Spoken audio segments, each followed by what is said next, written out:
Também foram traduções para o inglês. A nossa querida Sônia está ali. Ups, desculpe. Desculpe. Ela traduziu algumas obras para o inglês e algumas outras também foram traduzidas, estão sendo publicadas paulatinamente no exterior. A ideia de um dia ter toda ela vertida, pelo menos para o inglês, porque é uma língua, hoje é a língua franca universal, né? Até pensamos também em Esperanto, mas nunca tivemos um tradutor de Esperanto disponível, mas foi publicado, já está traduzido, mas não publicado, para algumas outras línguas, como o japonês, o alemão, o italiano, o francês, o polonês, o russo e o hebraico. Não temos ainda versões para outras línguas muito faladas, como o chinês, o hindi e o árabe. Mas um dia, se Deus quiser, teremos. O nosso trabalho hoje é colocar à disposição essas traduções para o público. Provavelmente vamos começar por versões eletrônicas, que é muito mais fácil, e depois para a versão impressa, né, que é necessária também para os estudiosos. Então, esse basicamente é a missão e a intenção da Fundação. O Herculano, além de ser um escritor, ele dizia que ele sofria de grafomania, ele era também um espírito prático. A gente pensa no Herculano como uma pessoa, um poeta, mas ele era também um espírito prático. Ele colocava a mão na massa e fazia. Ele fazia jornal. O Herculano, essa foto sisuda não diz tudo sobre ele. Ele era uma pessoa organizada, fazia muitas atividades ao mesmo tempo, mas ele era prático também. Ele punha a mão na massa, ele ajudava a compor o jornal, ele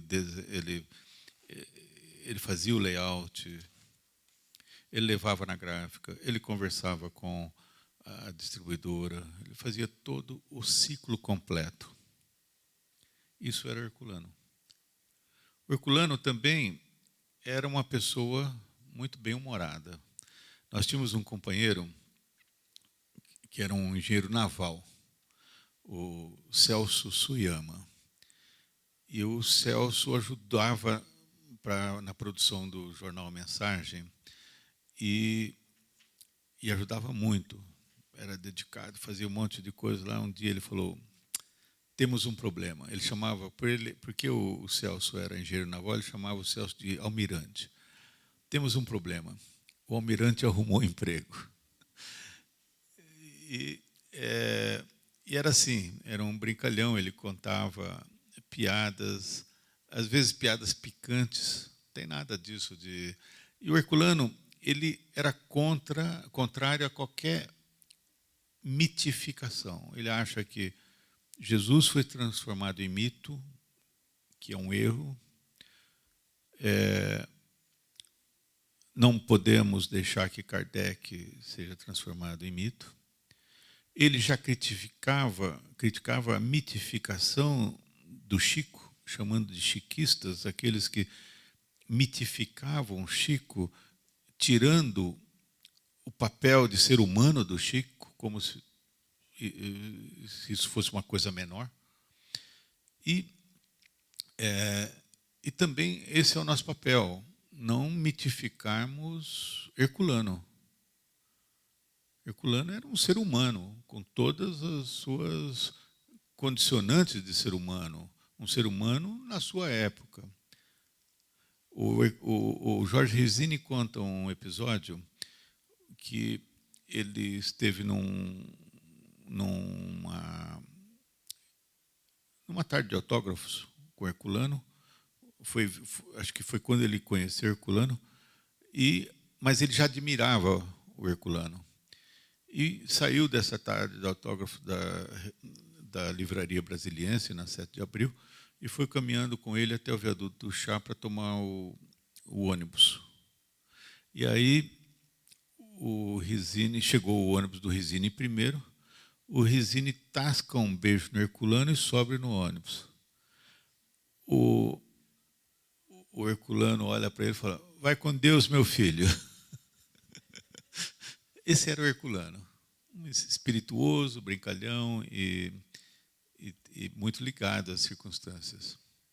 Falando em ligado às circunstâncias, tem um episódio que veio a público agora, que nesse ano foi publicado um livro chamado As Duas Mortes de Vlado Herzog, sobre o Vladimir Herzog.